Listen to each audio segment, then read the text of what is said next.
Welcome back, everybody, to the Comic Shop on the Late Night Chat Network, your first stop for pop culture talk. I'm your host, Nico, and joining with me today, as always, my co-host, Chris. How you doing? Hey, not too bad. How are you? Good, good. My voice might be a little hoarse today, guys, during this recording because, there's a lot of yelling that was had last night there. We were able to, me and Chris and some other people were able to catch Elimination Chamber here in Toronto, WWE, some wrestling talk for you guys here. We're going to start out with that instead of hockey this time around. But there's a large crossover I find between wrestling fans and comic book fans. Actually, there is a lot of people that like both from people I've spoke to about both things, mutual interest in that regard. But yeah, huge thing. Cena heel turn, man. That was fucking crazy. Did not see that coming. Yeah, that was a pretty crazy moment. Really well set up. And yeah, it was a lot of fun. Really great to see. Honestly, it's always good to go out to those shows, guys, if they come to a city near you. And we got lucky with this one. I think originally it was supposed to be somewhere else, right? And then they Yeah, I thought it was supposed to be in Europe or something like that, and they pulled the plug on it. it was, yeah. And then this was like a backup option. So like Yeah. even up to like a few months ago, I feel like that was the plan, and then they just announced it, right? So it's good. It was a really fun time. Really had a good time checking that out. So yeah, if you guys are fans of wrestling, hope you guys check that one out. If not, make sure to go check that out, as well as make sure to subscribe to our channel, everybody. Give us that thumbs up, that like button. Thank you to everybody who's been checking the shows out lately. Seems that you guys also have been liking those comic book solicitation videos as well lately. So yeah, we appreciate it. If you guys have yet to see that, we are now doing our comic book solicit videos like separately outside of this show. We put out another video where we discuss the solicits. So if that's a segment you guys enjoyed here on this show, make sure to go check those videos out. There's called new comic book solicitations, and then whatever month we're kind of talking. So but yeah, I've been seeing you guys checking that out. So thanks a lot. Yeah, make sure to like and subscribe. Thanks for everybody checking out the episodes. This week we're talking about the new comic books that came out for the week of February 26, 2025, as we round out the last comic book week of the month here. And spoiler warning, as always, guys, be forewarned, we are going to be talking about what happens in the books here and showing off some of the art and all that. So if you're worried about getting spoiled, just read your books and then come back. All right, Chris. All right. Well, comics. Let's talk some comics. Jerry. Cheers.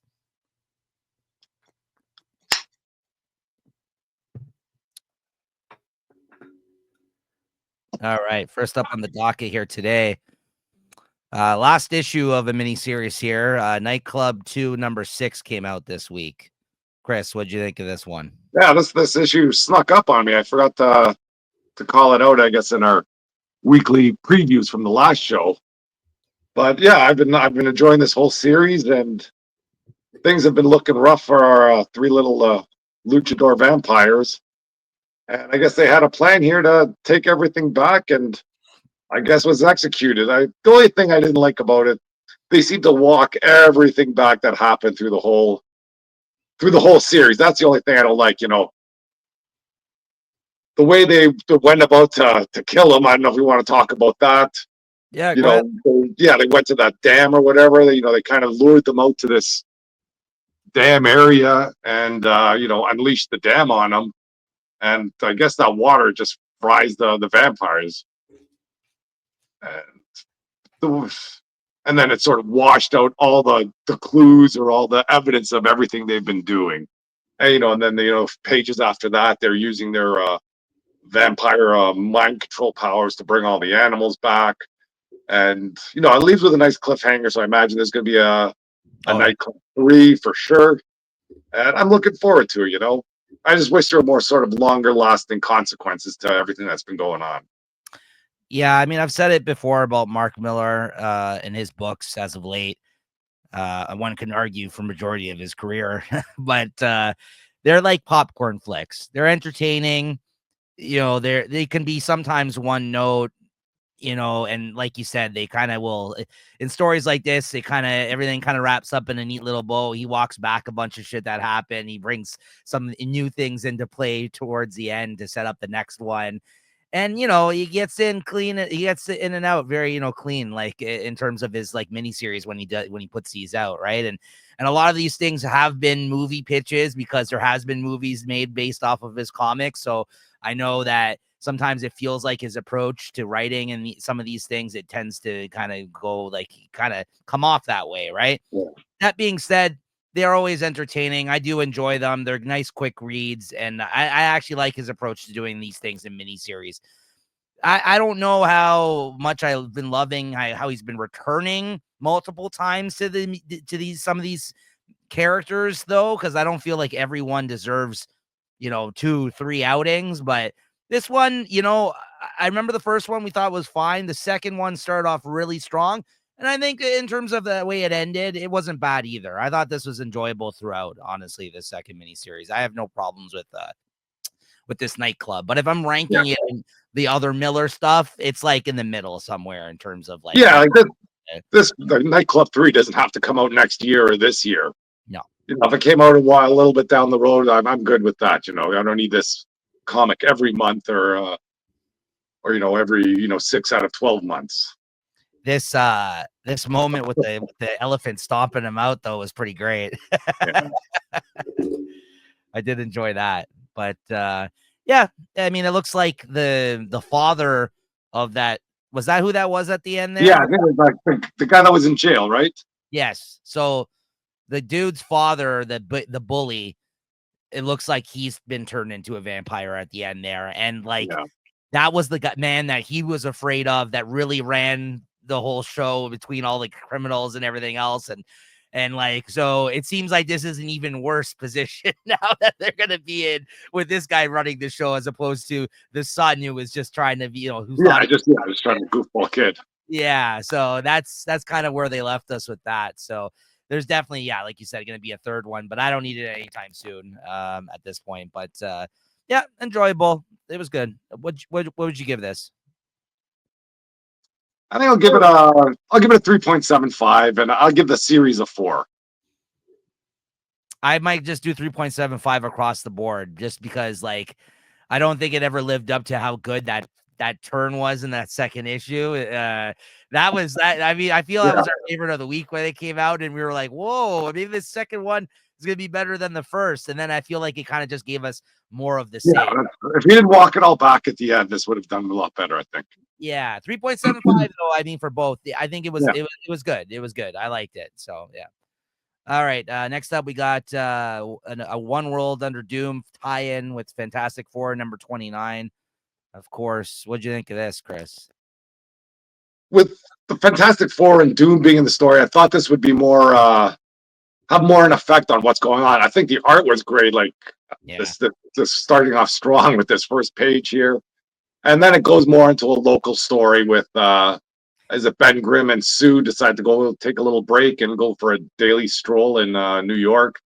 And then they come upon the vampires that are being persecuted or something like that. And so I have a question for you about that. Is it me just reading into things a little too much, or is Ryan North being a little bit on the nose here by making which I actually thought was a smart kind of use of the situation in the Marvel Universe. I will say that.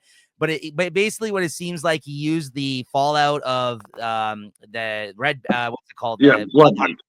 And the fact that people are vampires now in the city, kind of touch on like political shit, like obviously the way they're being treated, like it's almost like it's like an immigrant, a hate of immigrant type of thing, or like talking about homelessness. Like it seems like he was trying to throw like some other kind of like things into the mix here, that these were actually these are commentary on maybe about stuff maybe going on in the States right now. That's how I felt about it, honestly. But did you get that vibe, or am I just reading? Well, I get that vibe. Like I don't think it's so literally close though, but you can see some vibes of that there.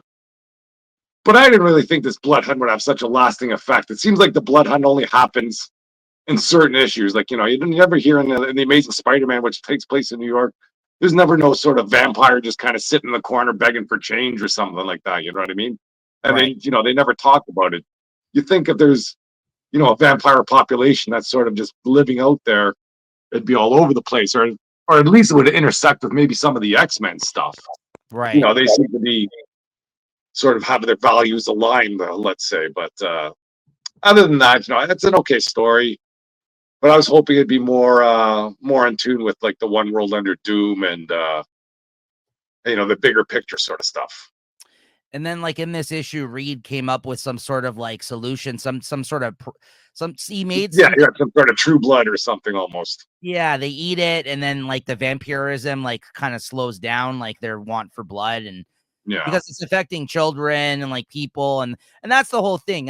I honestly do feel there is definitely him kind of using this as like some sort of xenophobia kind of commentary of people afraid of like the vampires, as opposed to the way that people are maybe looking at immigrants or like other people and stuff like that. I don't know. That maybe I'm reading into it too much, but I mean, if you got the story itself is about like a dictatorship of One World Under Doom. So I felt like that was maybe his way of trying to use some kind of real world type stuff in the form of the Blood Hunt stuff and the Marvel universe, right? Which I thought actually was pretty clever if that is what he was kind of doing. I don't think it was so on the nose like you said, but I also feel like I liked his use of the fallout of that event. At least someone's doing something and commenting on it in that regard, right? And then also kind of playing into the whole Doom thing is that people are starting to hate these vampire people, and Doom will help us with this, and like Reed, all they care about is actually like saving these people. And meanwhile, Doom, if he had his way, he'd just do away with them.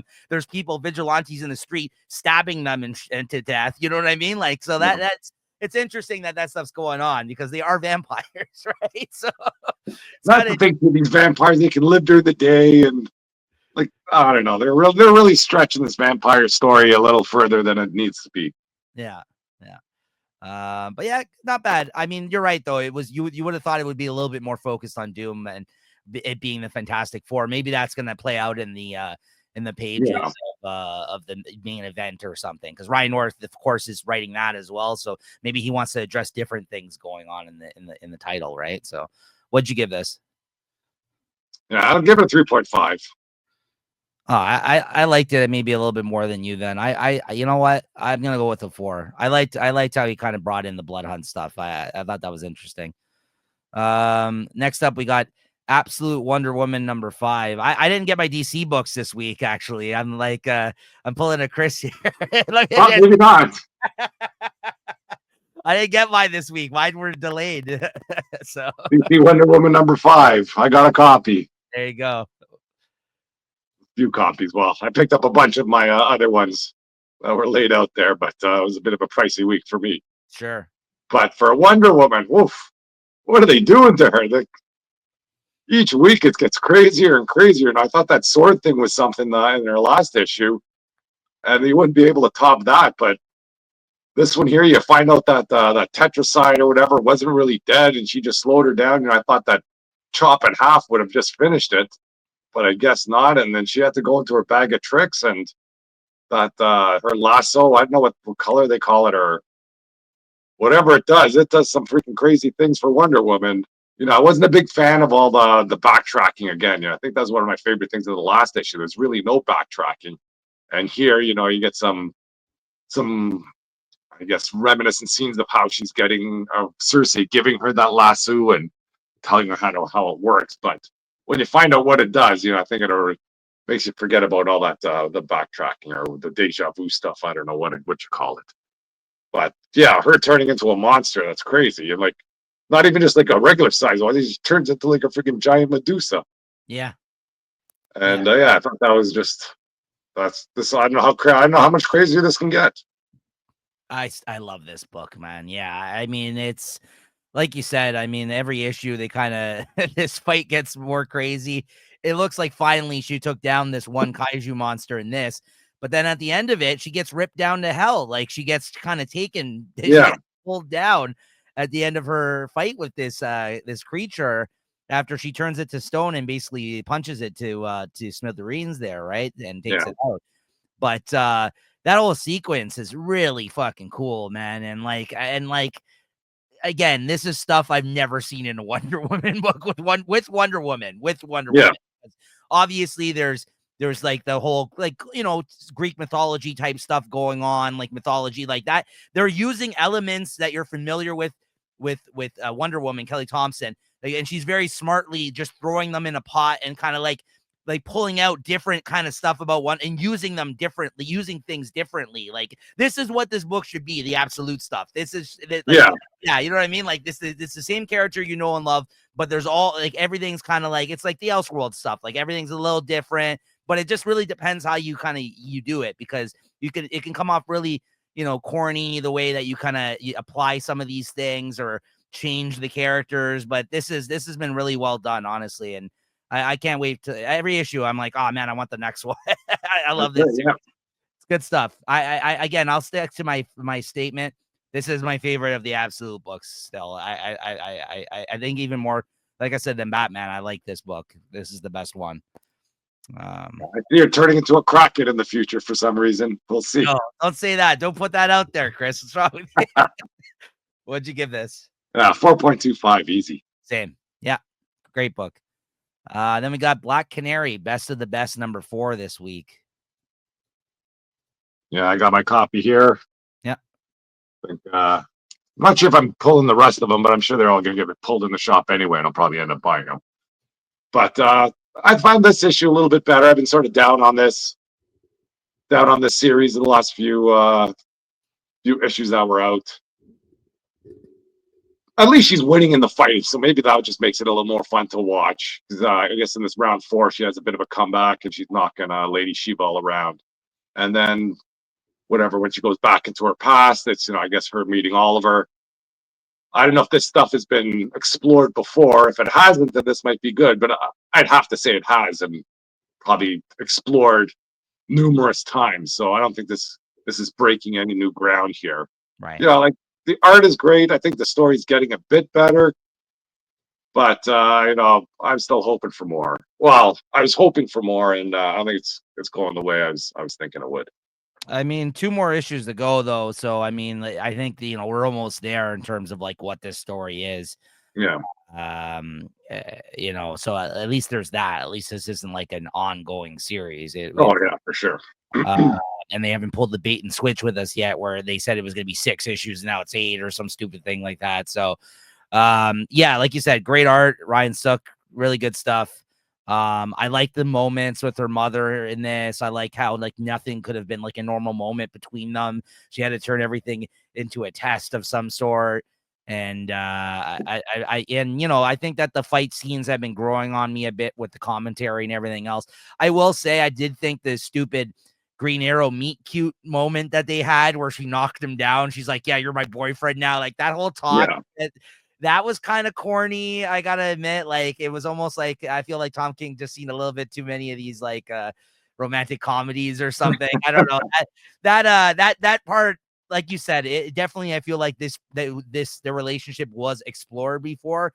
And if this is just a new interpretation of their first meeting, or like a new take on it, I didn't like it. Like, I like how she was training him, but this whole thing that she just fell for him, like after whooping his ass a few times and training him, I'm just like, yeah, I don't know. I didn't like it. I didn't like the dialogue was extremely cheesy. Yeah, like, he really doesn't do anything for her to kind of have those feelings. Not like he did something. He just showed up there to train to learn how to fight and gets beat up all the time. Oh, you fall down good. Yeah. That's enough to get the Black Canary. Well, I fall down pretty good too. And yeah, and like Black Canary is like, it's just a smoke show. Like, you know what I mean? Like, and like, I don't know. So I get it. He's listen, Ollie's not like, he's not a good looking guy or something too, but I just don't understand how this just naturally came to be from her, training him like this. And then there's this whole sequence of the texting during the fighting, which I just didn't really, I don't think that's going to age well after a certain point. Like, if texting is ever taken away, we're going to be using AI telepathically in the future. Somebody's going to be like, what is this texting? People have to talk with words. Crazy. Anyways, what'd you give this one? I will give it a 3.75 though. It's been one of the better issues, I think, of the series so far. Yeah, I'll give it that as well. I would have given it more, honestly, if it wasn't for that scene. I didn't like that scene. Everything else in this issue is pretty good though. Yeah, 3.75 out of 5. All right, Hellhunters number 3, Chris. Oof. This one had a lot of surprises too. This was great.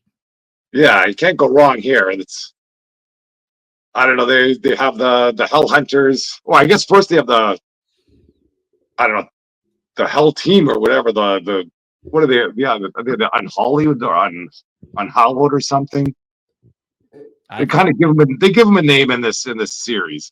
But anyways, they run into a German troop there, and they say, hey, well, we can take whatever supplies you need, and go, but we don't have anything. He goes, don't worry, you got enough. We're gonna take your souls, and pulling a final boss rock move on them and just eating them up.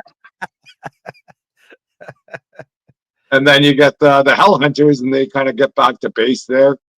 And lo and behold, this base is just full of surprises. They're there to be Captain America, and they got is that supposed to be like Bucky Barnes? Yes, it's great. Why do they make him like a little psychopath?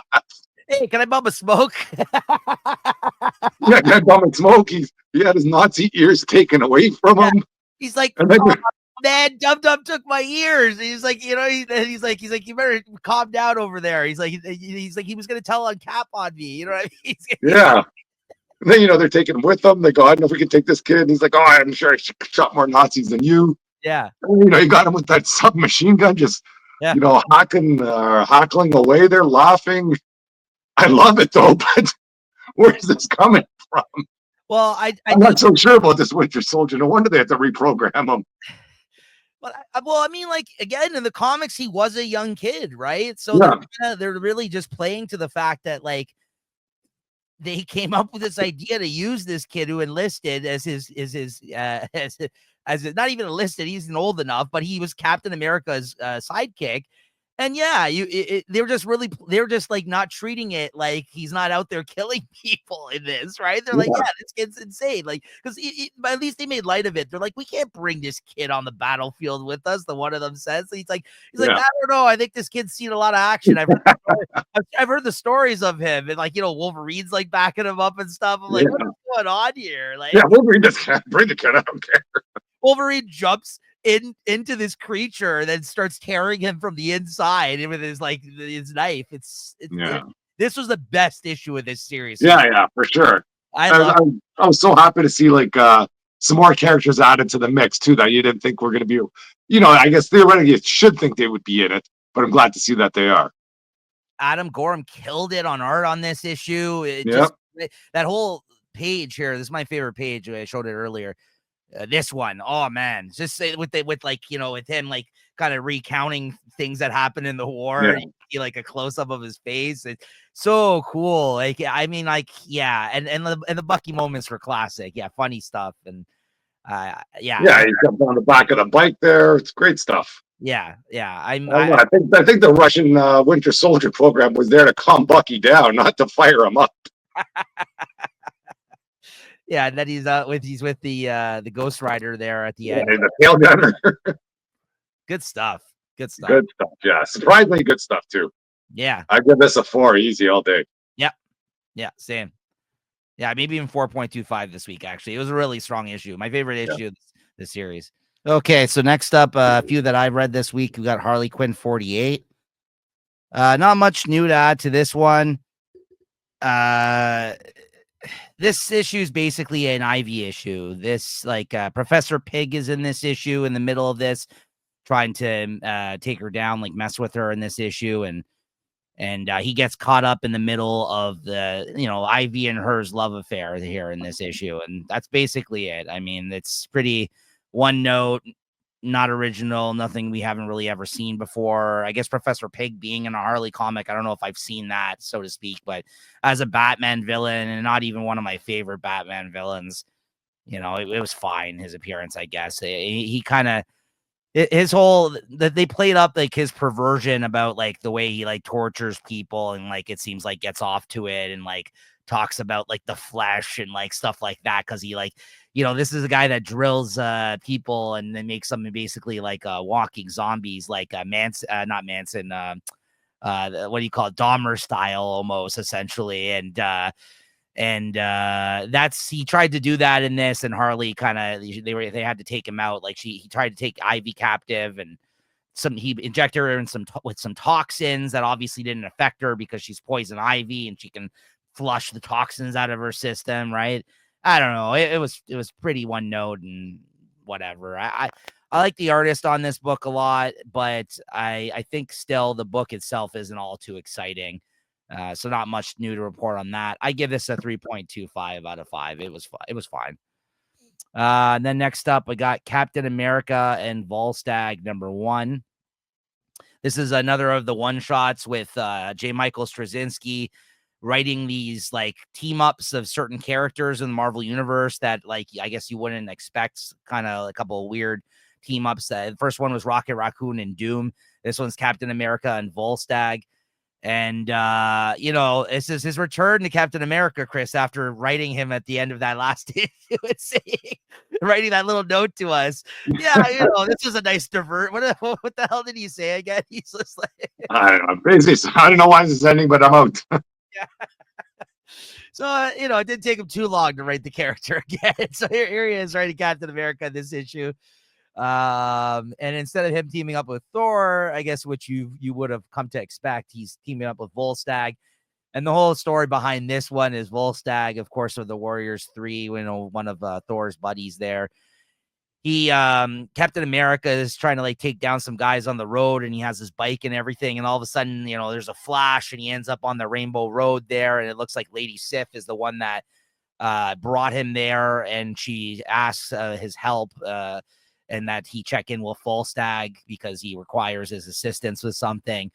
So he goes and speaks to Volstagg, and then it turns out Volstagg, apparently he had talked about some story where he went to some other alien planet at some point and helped these people. And he fell in love with like one of the women there.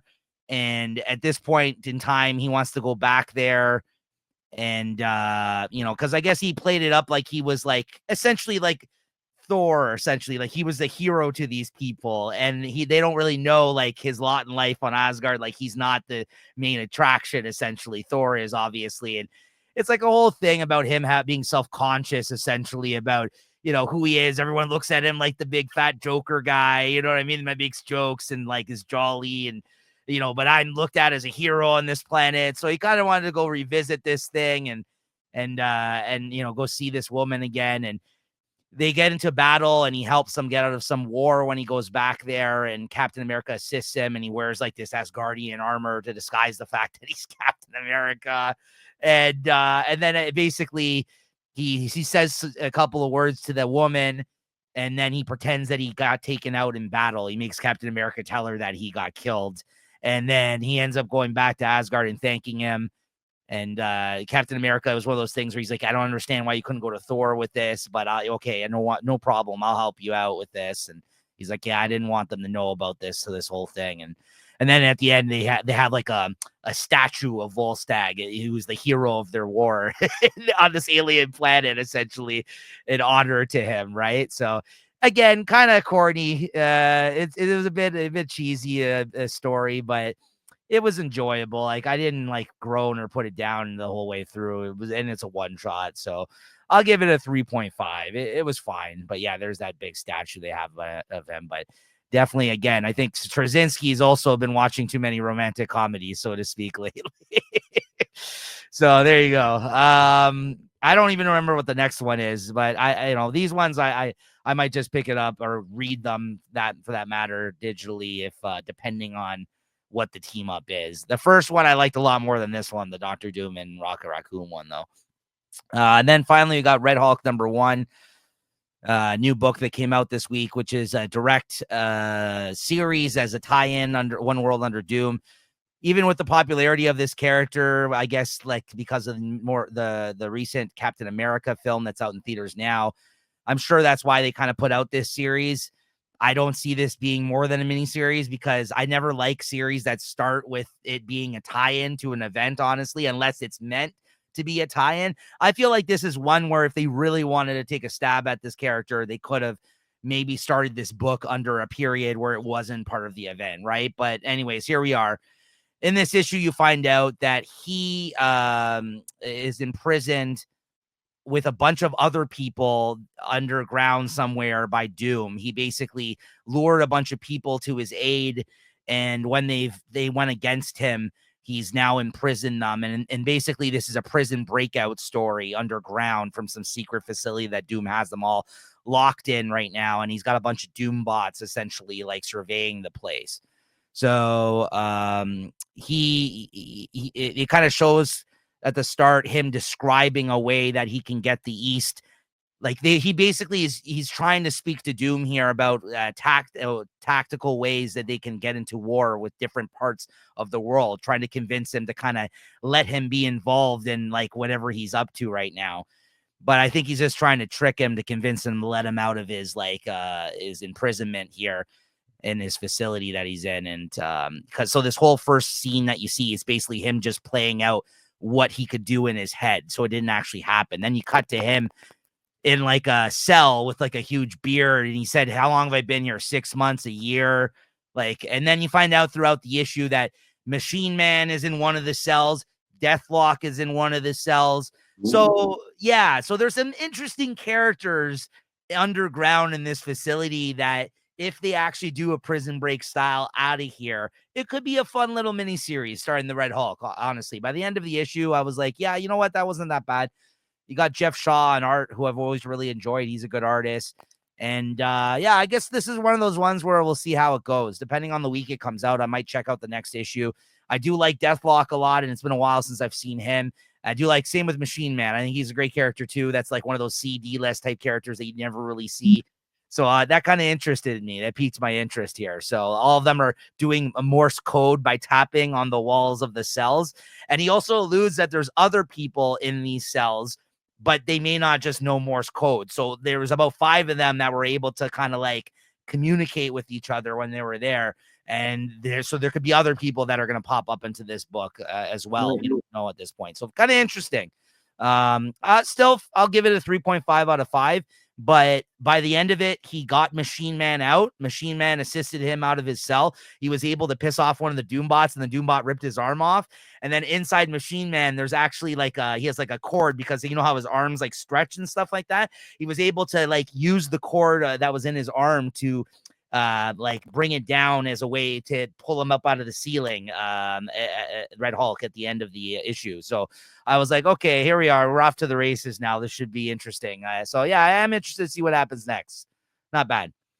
And then we got Ninja Turtles number 7, which I know, Chris, you said you didn't get a chance to read this before. No, I didn't. I missed out on this one. Good cover on this one I got. Here, I got this cover. I just want to highlight this. This is really cool. I really like this one. This is the Juan Ferreira variant. For whatever reason, he's getting the B covers or C covers. I don't know why. I mean, they have this, they have other good artists doing the A covers, but I really like these Ferreira covers who's doing the interior. So I don't know. Who did the interior? Why not be the A cover? I don't know, but I'm ordering the Ferreira covers. I think they're the C covers because they got Eastman doing the B covers, which, okay, I get that. Yeah. But I think the C list, I think it's the C covers that are Ferreira's. So I've been ordering his, but yeah, this is the start of the new story arc. And man, again, he just kills the look of this book. The interiors are amazing on this title. It's such a good fit for the Turtles. It really gives it its edge. It's more mature kind of look to this storyline. These ain't the cartoon Saturday morning cartoon animated Turtles that you're watching here. The coloring and the art on this book are really top notch, and I think it just really adds a lot to like the attitude of the book, honestly, like the feel of the book. And they're still on the run in this. Basically, the fallout of the whole city turning against them looking like they're bad guys by fighting people that are secretly the Foot in disguise as like workers around the city, like firefighters and stuff like that. So they flee to the sewers. Donatello is still crazy. He comes through with a pizza that he found. It's like an old discarded pizza, and he's like eating like this gross like there's a whole scene where he's taking he's like, hey, you guys want to eat this pizza? And it's like he's like, I think that's a mushroom. And he's just like, it's this disgusting, like old ass pizza that he found. Not far off from reality for some people. Yeah, but even these screen pictures here, it looks great.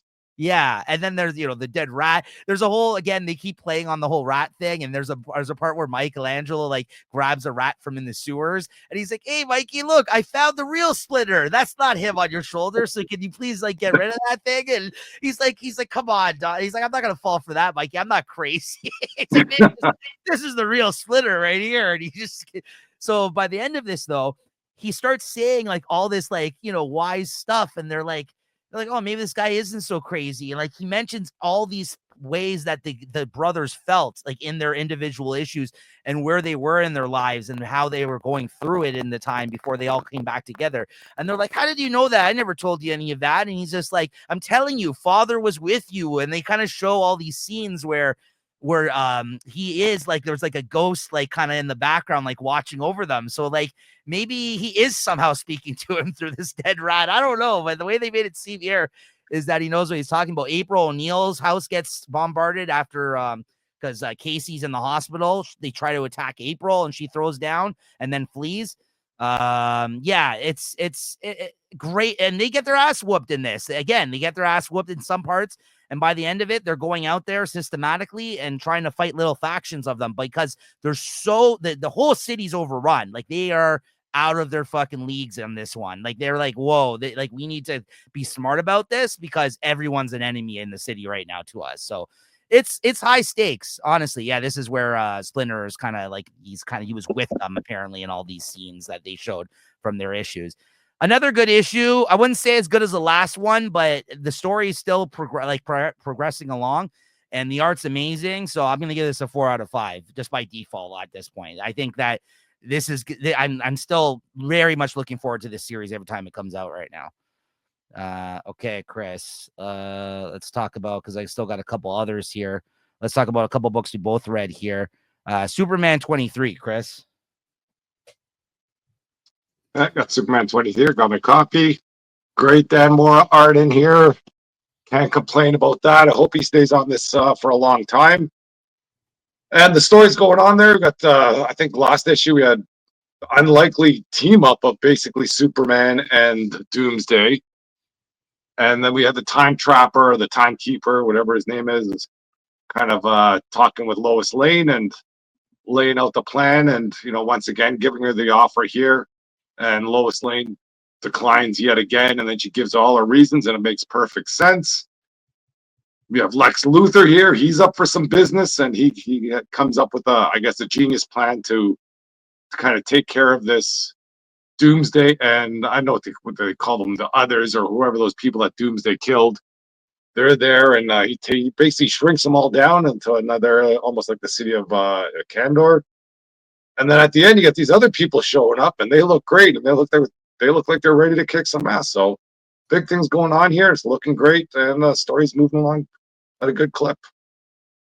Yeah, I enjoyed this as well. I mean, I know we say it every issue, but I still think Mora is he's a great fit for this book. I actually would prefer if he stayed on this title out of one of his 2 titles. We don't know what the future holds for Mr. Mora because he's been bouncing around and doing all the big books, it seems like, for DC lately. So, but I wouldn't mind if he stayed on this title. That's my big takeaway from this. But the way the story progresses on the in this issue is pretty interesting too, and it still leaves a lot up in the air. And so yeah, I'm really enjoying Superman right now. I think Joshua Williamson has really caught his stride in this run. Earlier on, I think it was good, but not great. But I feel like for the last little while now, this has been a really good book. So, and I'm happy to say that because I'm not huge on Superman as a character for the most part. There's some other things going on too with Jimmy and his girlfriend now.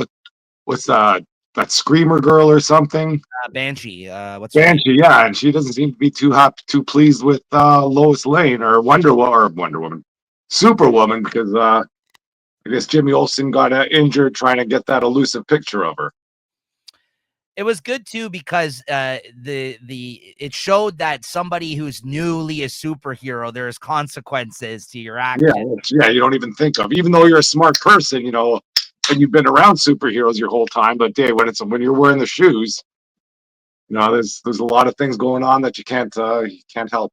Yeah, so Silver Banshee is pissed at her there, and that she knocked out her man, and she doesn't actually know that it's Lois, even though she knows Lois, and this clearly looks like There's no disguise. I know.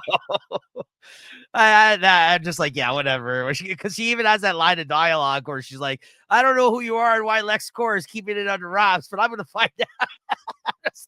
I'm like, you guys have gone out together. Like, Yeah. you've had you guys have gone out, like you, Jimmy, and everything. I'm like, what's going on here?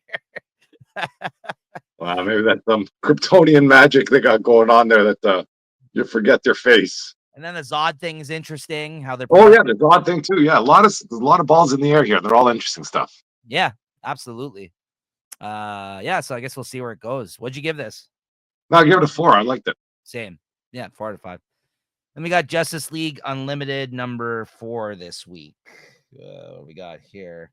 I think. Oh yeah, didn't get my DC this week. I'm like looking for a book I don't have. I ordered it, but I don't have it here. What'd you think of this, Chris? Well, I didn't order it, but I'm still reading it, and I think this is getting better. Yeah. Once again, what can we say? Freaking, this is just great art. You could buy this just for the art alone. The story, if you're only reading one comic, I think this would be great. If you read a lot of comics, I don't know, the story, it hits all the notes. All these epic things are happening, but they just seem to be happening too fast. Yeah.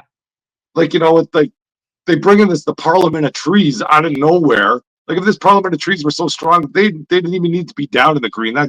Those Parliament of the Trees should be protecting the green and should have saved whoever they got there. That's the Ember, like through magic, that's lighting all these fires.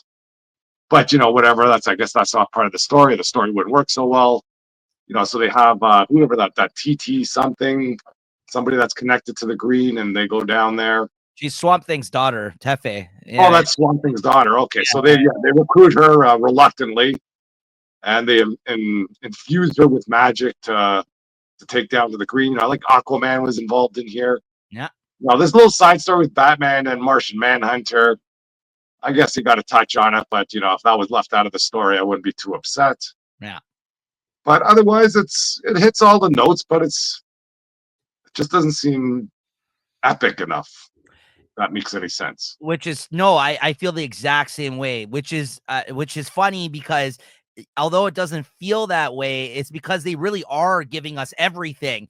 And I feel like they're not letting things like, you know what I mean, build up properly. Yeah. Like, I think like we're not really getting that much character development in this book, and we're not really getting any quiet moments so far. So everything kind of seems like it's go, go, go, go, go. And I feel like the big moments are lessened by that as a result. Yeah. You know what I mean? They feel less than a big deal because every issue has literally just been crazy stuff. Yeah, like I imagine the appearance of this Parliament of Trees, that would have been a cliffhanger if this was sort of running in the normal pace of comics that seem to be going on these days. Like, oh, Parliament of Trees are here. What are they going to do? They're going to kick ass. And then even still, then the Swamp Thing is saved. And like this last scene here, it looks like he puts a big dome over top of that's a picture of the world there. That's like the horizon, isn't it? Yeah. Yeah, and he's covering the whole rainforest, and it's good stuff, but I'm not too upset that I'm not buying it, but I do enjoy reading it. Yeah, again, like you said, good looking book, good stuff happening, good use of the characters, big stories that feel like they're supposed to be big epic Justice League type stories. It's just missing that one thing. I feel like that's kind of it will make it, and I think it's just we haven't had a second to breathe yet. In this. Like I think and they're still trying to shoehorn in all this Atom Project and the Challengers. They just happen to show up there to be the sidekick or the helper up in the Watchtower or something like that. Oh, and there's some sort of, I guess that's another thing I didn't like too. There was an allusion to another traitor in the mist, which was that's basically what happened in The Question. Yes, wasn't it the same thing? So it's another similar story too soon.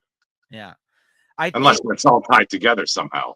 I think if by the end of this arc, let's say 5-6 issues into this story, if he ends on like a big note and then kind of recalibrates a little bit, kind of like kind of give you one of those issues where it's just like, let's see where the lay of the land is right now. Like, let's see who's like, what happened at the end of this big story. You know what I mean? Like if they do something like that, I think we can kind of get off into a better direction once this is all said and done. Honestly, I just think that we need that moment to kind of reflect on what has occurred so far in these first few issues. There's a lot going on, right? But he's really kind of just throwing, like I said, everything out there, all the concepts, all the interesting characters that are joining the team. Everyone's part of the Justice League now. Like it's a little too much at times. Honestly, it's a little too much. And so, what'd you give this? Yeah, as long as Dan Moore is on this, I'm always tempted to jump back in on this, but I'll give it a 3.75. Yeah, exactly. 3.75 out of 5. All right, next up, we got Black Hammer, Spiral City #4. I got this awesome cover for this, which I think is not the main cover, like an old detective novel looking one. I really like that, like an old pulp kind of cover. I was like, oh, that's pretty cool. But Chris, you joined on for this one with me. That in the bleakest. I think I read the last issue, or maybe read the last couple issues, just because you're always talking about how much you loved it, and it's a good world. Like, well, I don't want to say it's a good world. It's an interesting world, let's say. And I'm still trying to figure out the lay of the land here. It seems all the superheroes have all been sort of relegated to the slums, and I don't know if they're like the mutant, well, not mutants as in like the Marvel mutants, but just mutated people, or I don't know what happened to them. But they're out there and they're still, kind of just trying to survive. And it looks like Black Hammer is almost being used as like one of those fighters from like the Django Unchained or something. Like they're setting him into the ring just for the amusement of people. Yeah. So it's like this is that one that I think where it's making that sort of statement on society or something like that. But whatever statement they're making is still way over my head, but it's still a good read. Yeah, I mean, I was gonna say it is the bleakest fucking book out there right now, honestly, that I'm reading, which is surprising because Black Hammer, previously written by Jeff Lemire, the last installment was not this dire of a situation like with the characters. Like this is a dark period of these books, and whether it's a comment on like stuff going on, or whether it's a comment on like just the maybe the dark and gritty period of comics, like of the late 80s, Dark Knight Returns, where the comics aren't for kids anymore type shit. You know what I mean? Like I don't know what it is, or just like the artist that he has on here, if he's trying to do like a Vertigo type of story, which would also it would make sense for that kind of thing because this was a Vertigo artist. It's a darker book. Like there's no sunshine in any of this, anything that's going on in this title right now. But it's interesting. It's well written. It's interesting character stuff going on. It's just, it's just bleak. It's just bleak as hell. Basically, this girl who's like a ex-pop star hero comes to the city. She's a drug addict. She tries to pick up drugs in this issue. Then the drug, and of course they're all like these weird like animal creatures. Like one of them's a giraffe, and like I don't know, the other is like a porcupine guy. They take her to this house, and they're like, "Oh, you don't think we know who you are?" And they slip out the fact that they know that she's famous, and then they just beat the shit out of her. They touch her like right in the face, and then she just blows up. She kills them all. She's like the Phoenix or something. This girl, essentially, like she just like explodes around them, and she kills everybody. Meanwhile, then she has to call up her father, who's I guess the mayor-elect there at the end of the issue, like kind of going around in the story at the start there. So you find out that interesting tidbit in this issue. You didn't know that previously, that her father was somebody in politics. And then, like you said, like Fight Club stuff going on. It's just, it's fucked up what's going on to these characters in this story, but it's well written. I am enjoying it. I hate this, as much as that it's bleak, it's so to speak. It's very good. What'd you give this? Yeah, I liked it a lot. I'll give it a 4. Same, 4 out of 5 this week. Yeah, you think you're gonna continue on with this one? Yeah, I'll definitely keep on reading it. Nice. All right, then I got a couple more here. Again, I read. We got West Coast Avengers #4. Not much to add to this that I haven't said previously. There's still some interesting things going on here, but this isn't Duggan's best. It still isn't. I feel like he's missing something in this book. In this issue, essentially, it's Starfire, right? That's who that is, right? Or Sunfire? Oh, what's her name? The one from Superman. What is it? Firestar. Firestar. I mix them all up. So Firestar in this one, you know how she was struggling with her drinking and everything, like previous to joining the team. In this one, she really questions what the hell is going on with this Ultron thing after the last issue. And in this issue, 4 issues in, Jerry Duggan decides that Tony Stark is going to tell the story of how Ultron became part of this team, even though he hasn't told us up to this point. Yeah. But now that we're in the middle of a storyline with the Ultron stuff, they're like, okay, and people on his team are slowly like, why the hell are we working with this guy? He's like, okay, this is what happened. So he tells the backstory about how Ultron's joined the team. Basically, Ultron just showed up to save him and almost sacrificed himself against somebody that he was going to die. And he blows himself. He was about to blow this bad guy up, and around a lot of stuff around him at the same time, including himself. But Tony was able to swoop in and save him from getting blown up, even though he was ready to kind of take that on in order to save the day and save Tony and the Earth. And then he basically says, like, why did you save me? And he's like, I don't know. I you saved me first, and I believe you. And he basically showed up and mentioned the fact now, like, he's actually working from the ground up and separated from his master. Now the Ultrons are all split into like a bunch of different Ultrons, and he's taken upon himself to actually do good. So there's a bunch of Ultrons going around right now. This just happens to be one that actually is good, apparently, that's working with Tony and working on the team now. So it's kind of like what we already kind of figured without having to hear this story. Then basically she's kind of like, fuck this. I don't want to be part of this team. I still don't trust him. And she kind of walks off. And then that one dude that's part of the team, that's part of the prisoner release program, he's on his way back to jail for the night. And the one that's kind of been hitting on her. And he kind of has a talk with her.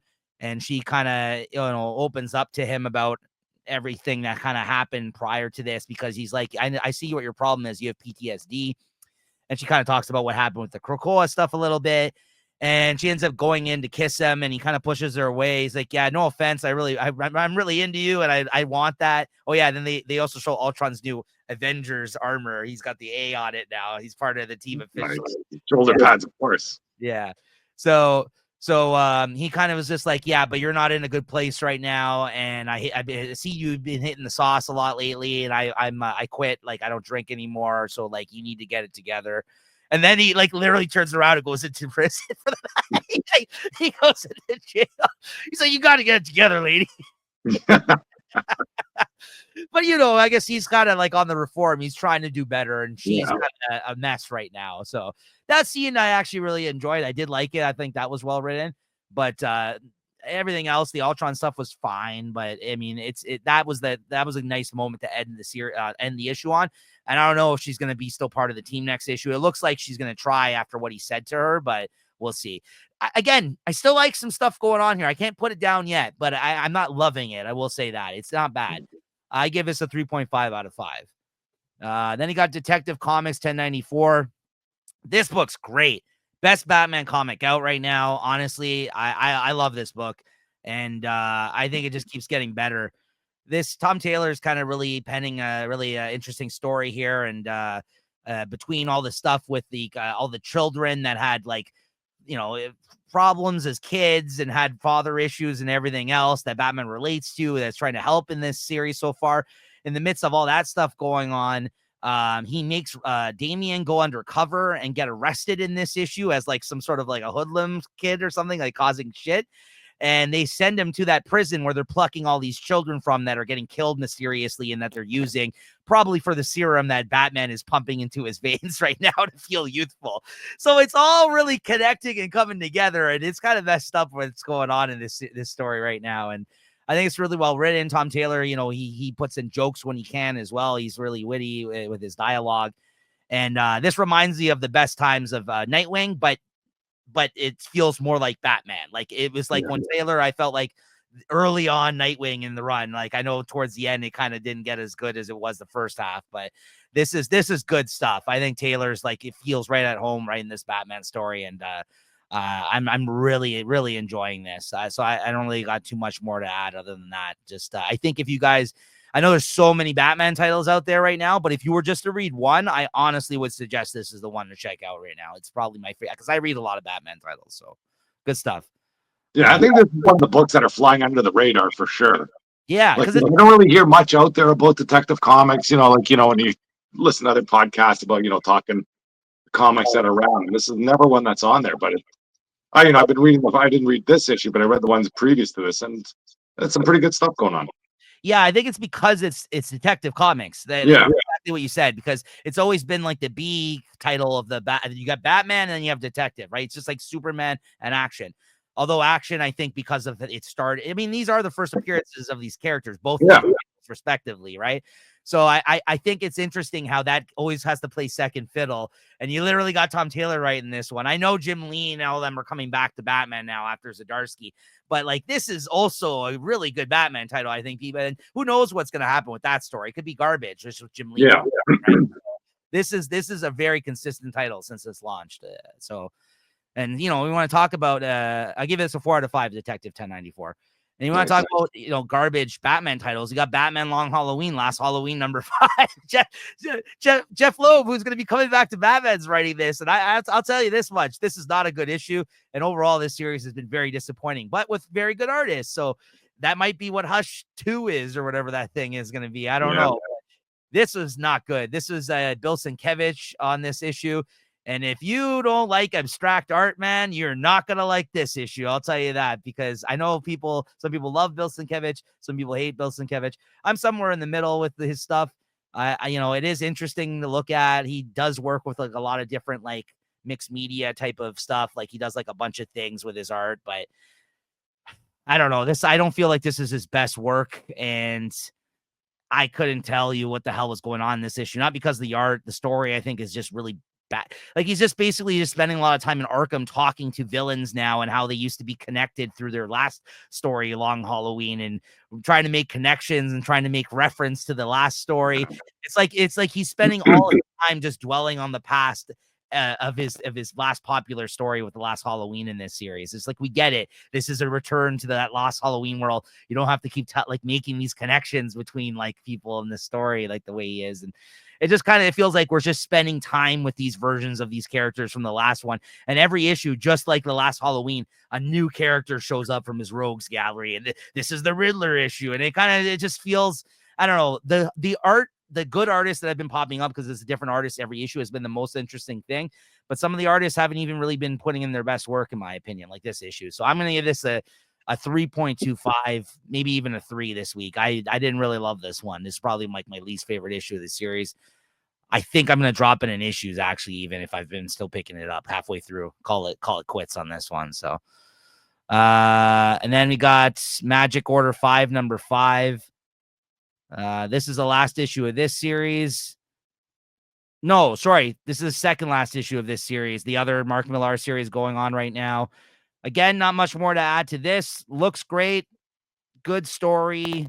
I feel like I somewhat lost the thread, but in this one, it's kind of interesting. You get to see a future version of the main character. She plucks her from the future somehow, and she comes back to save Ras. Mark Millar kind of plays that Deus Ex Machina fucking card once again in this story, and kind of finds a way to land on his feet, I'm sure, next issue, even though it looks like everything was bad for these characters, like he's doing in all of his series. Just like in Jupiter's Legacy next issue. There's no way we're going to beat these guys. And it's just like, oh, we figured it out. I give this a 3.5 out of 5. And then we got Seasons 2, the last book that I read here. No art for this one. Rick Remender. I liked the first issue better than the second issue. I still don't know kind of where we're at with this story. They're still introducing. You get to meet some of the more other season sisters in this issue, but it looks like he's still kind of like forming the world and the characters and the direction and everything else. It may take an arc for this story really to settle in and for us to kind of get to know where we're going and get to know these characters. So it's not bad. I just feel like we need a little bit more still for me to really be like, I really like this book and recommend it to folks, because at this point in time, it might be better as a trade waiter, in all honesty. I give this a 3.5 out of 5. Again, it was a well-drawn issue and interesting. Nothing bad about it. Just kind of interested to see where it goes at this point. All right, Chris, Rogue Savage Land number 2. Well, before we get into Rogue Savage Land, I got one there I just remembered I read. The Sentinels number 5. Oh, go ahead. Yeah. I'll talk about that. I think I was reading some of the previews for it, or heard some buzz about this comic that to be touching on some future events and things like that. So I thought it might be an interesting read. I think Justin Mason's the artist there. I've been kind of happy with a fan of his, like kind of Whip and the Snick comic covers. I kind of fell off. I read maybe the first issue. I still don't know what's going on with these Sentinels. They seem to have broken free from whatever was holding them back. They seem to be sort of anti-heroes now. But to get back to the point why I read it, that they were going to touch on all these future events, it was baloney at the end. It was some like freaking crazy guy in a jail cell just kind of ranting and raving. And that was the all it was about touching on the events. I just had to mention that because I felt like I got the bait and switch there. And I'd give it a 3.25. Great art, though. Yeah, because I remember even earlier on when you read the first issue, you were like, I don't know what this is supposed to be. And you kind of weren't, it didn't seem like you were going to be interested enough to follow. Yeah, it's like 5, whatever, Sentinel type people that are, human size. And I don't know, I still don't even know where they're kind of fitting into the picture. I think they're supposed to be like, a government strike team or something, but now they've kind of, found out their humanity or something, and they're kind of going against whatever their programming is or something, or maybe I'm missing the point altogether. Yeah, because you said you didn't know if you were bad or they were good or what was going on there, right? Yeah. So 3.25. All right. Sorry. Next up, we got then Rogue Savage Land number 2. We got a couple of covers here as well. Got, of course, the A cover there by Carrie Andrews. Nice.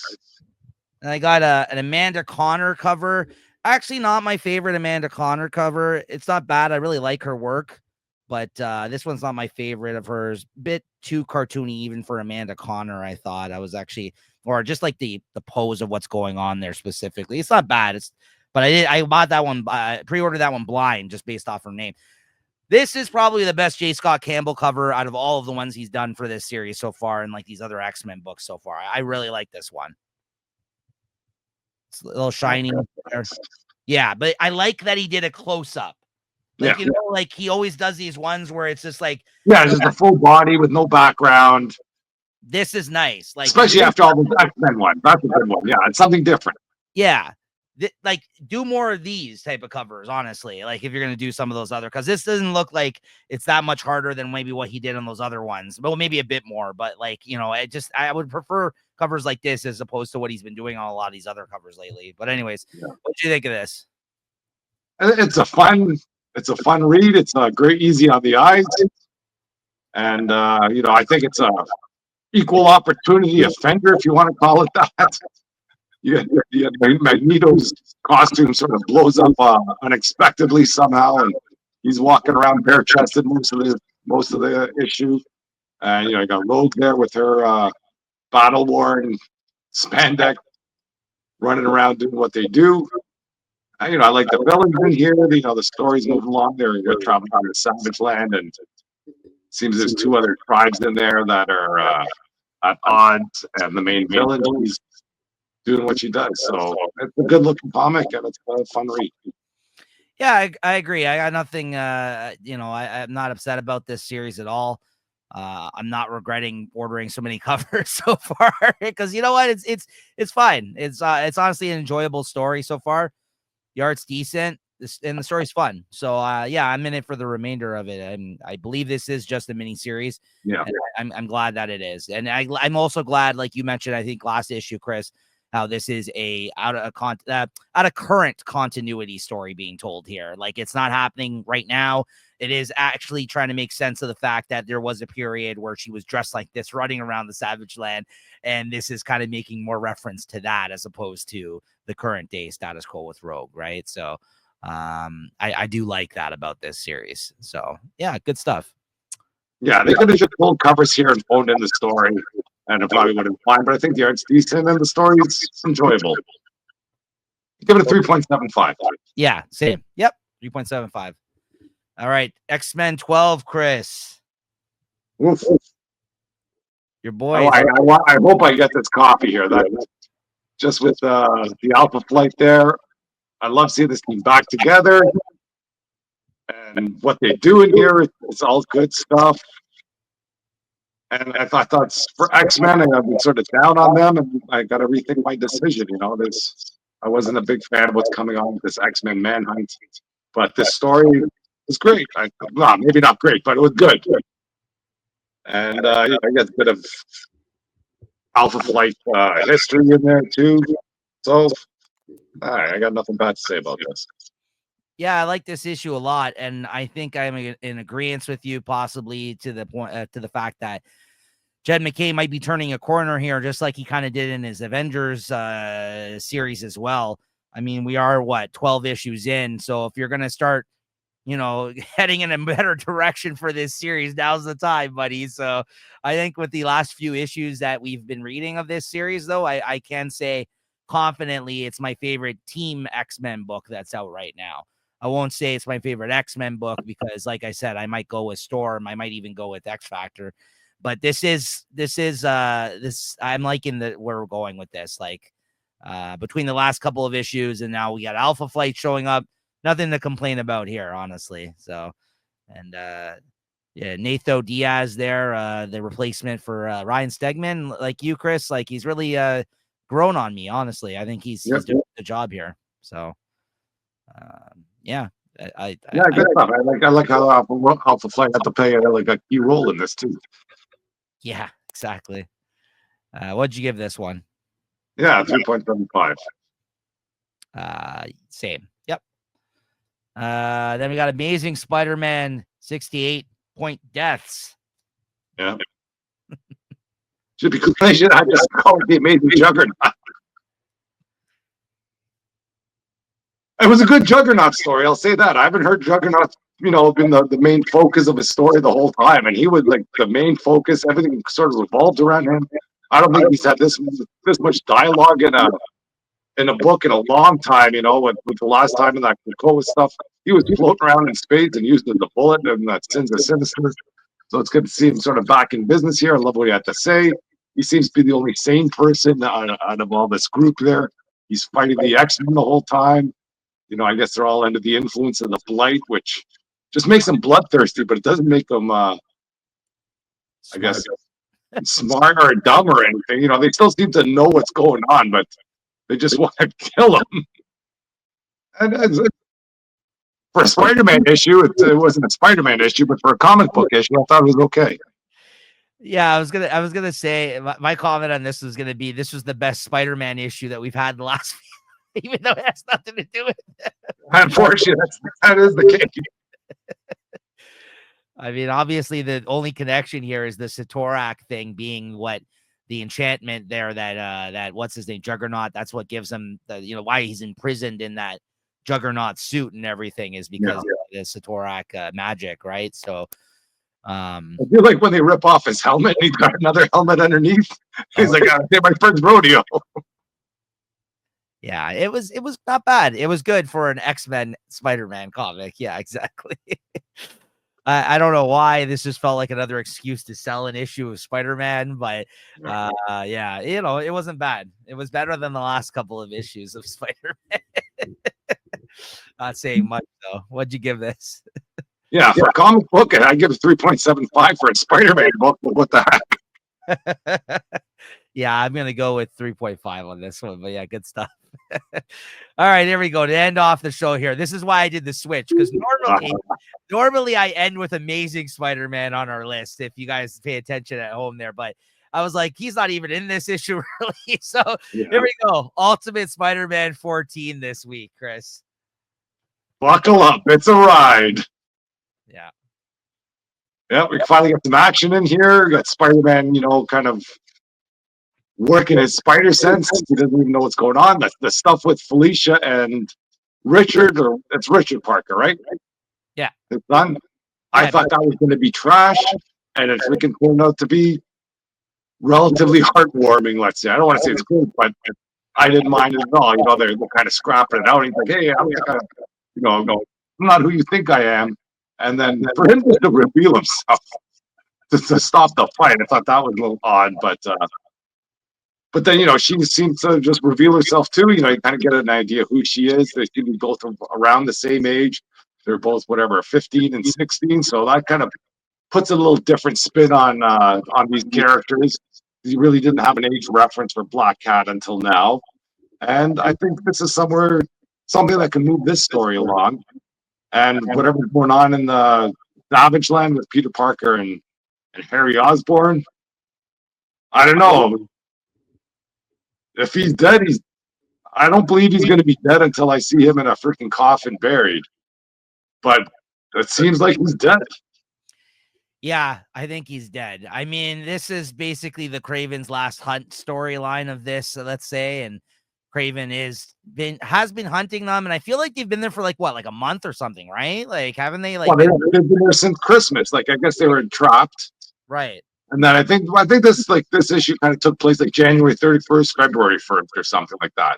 Yeah, It was so basically he released him in and gave him a few hours to kind of get ahead. I don't think he's been chasing him in there for like weeks in Savage Land. no, but I Maybe mean, days, if anything. in general, though, they've been under captivity like for like Oh over yeah, they've been captive since Christmas. right. So I really like the tension that's building up between the villains as well. Like, I like how Mole Man isn't really eye to eye with Craven the Hunter in this.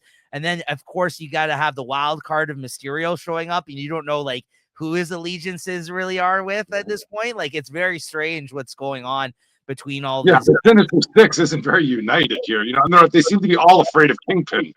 Yes, but that's I like that. I like I like how there's like problems between the members, even within their own crew, that are supposed to be together at some point, right? And like you said, like the whole development of, you're gonna get a Black Cat and Spider-Man storyline, but it's not gonna be the one you expect. It's gonna be between, because he's a married man, right? You're gonna get this one of maybe some teenage love going on here between these two, right? I don't know. Or just like you said, just nice them being able to catch up and be like, yeah, our both obviously our fathers are doing this thing. And you got a bit of a Romeo and Juliet there. You know, they have a family that can't be together. Right. That ending though shocked me when because it was one of those things where Norman's like, you have to kill him.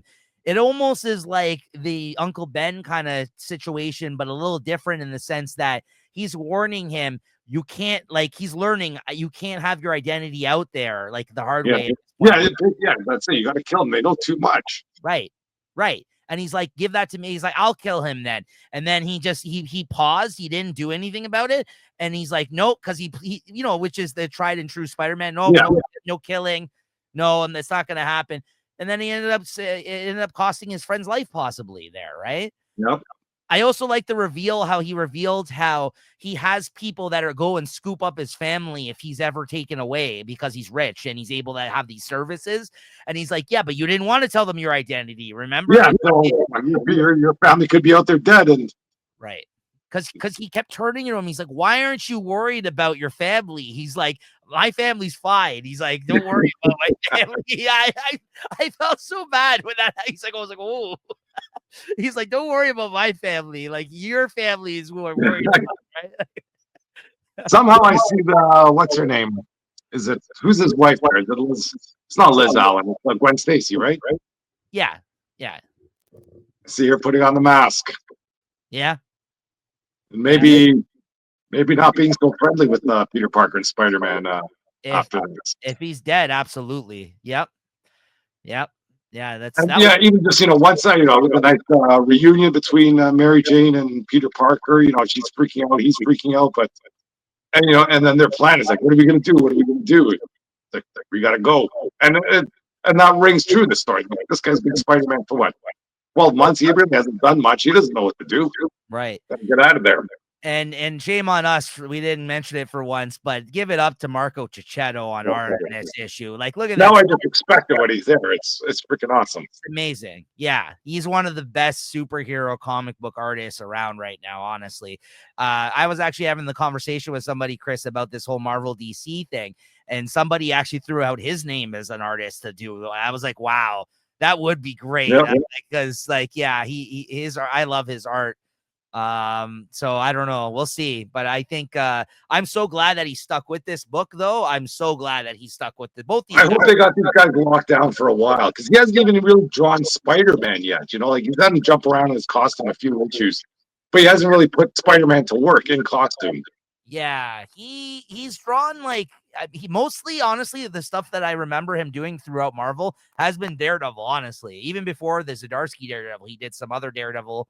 And I think like he even did a crossover with Spider-Man and Punisher and Daredevil during the time that Mark Waid was writing the book. One of like this Daredevil. Yeah, there was a crossover that he did with Wade where he drew it, and it was Punisher, Spider-Man, and Daredevil in it. Like he's drawn some Punisher as well. He's just a great artist. I honestly can't wait to see what. I mean, I want him to stay on this title though. Is what I'm saying. Yeah, absolutely. So we'll see. What'd you give this?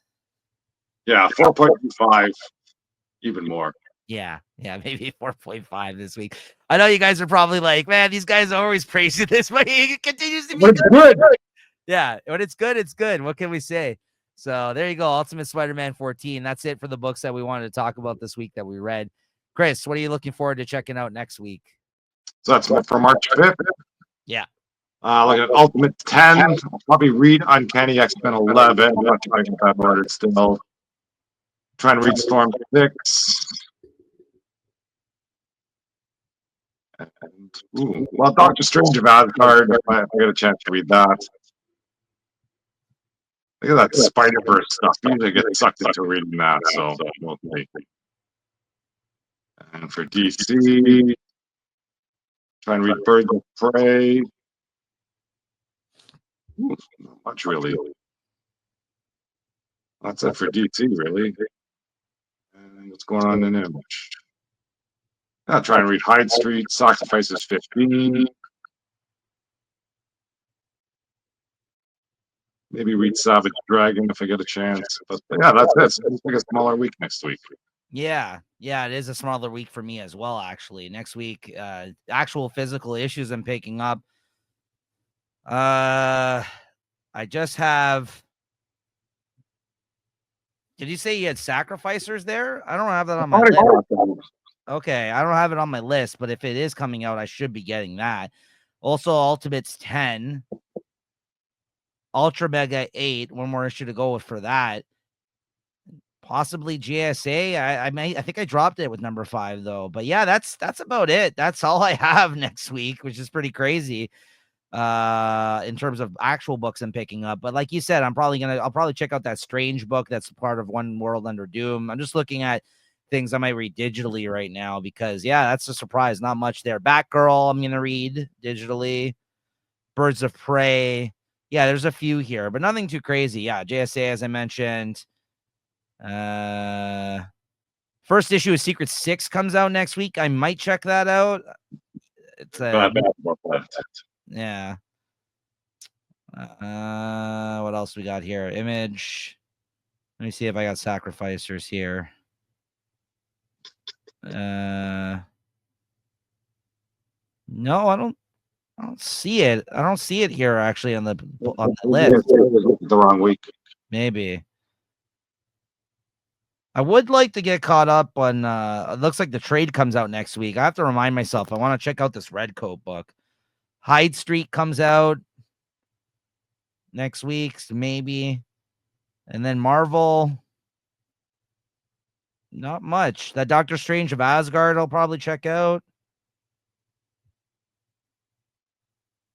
Yeah, honestly, that might be about it. Not much from Marvel coming out next week, though. Are you reading this Usagi Jimbo, the 10,000 Plum? No, I mean, I kind of just check that out now and then. I do like Usagi, but I get them in trades, so I just depends on the week, right? Next week might be one of those weeks because it is small, but Storm 6 comes out. Yeah, I'm definitely gonna be reading that. And Uncanny, yeah, and Uncanny I've dropped now from my list. So, and I mean, honestly, since it's a smaller week, maybe Wolverine because I know I'm reading 8 because of Daniel Warren Johnson thing. Yeah, even though I haven't been enjoying it. So, I think that Daniel Warren Johnson story is not going to have anything connected to it. It's just going to be a second story in there. Yeah, so I might not even read this one then. You're right, because usually it's like a backup story, like that he'll do or something, right? Yeah. Anyways, okay, so that's gonna do it for this week. For what we're looking forward to reading next week, March 5th. Your favorite book of the week, Chris? No, I've been talking about this. A few of them. There's Ultimate Spider-Man, of course. Absolute Wonder Woman. Even Superman might even make it to the short list. I think I have to go with Wonder Woman. That was just crazy what they're doing here.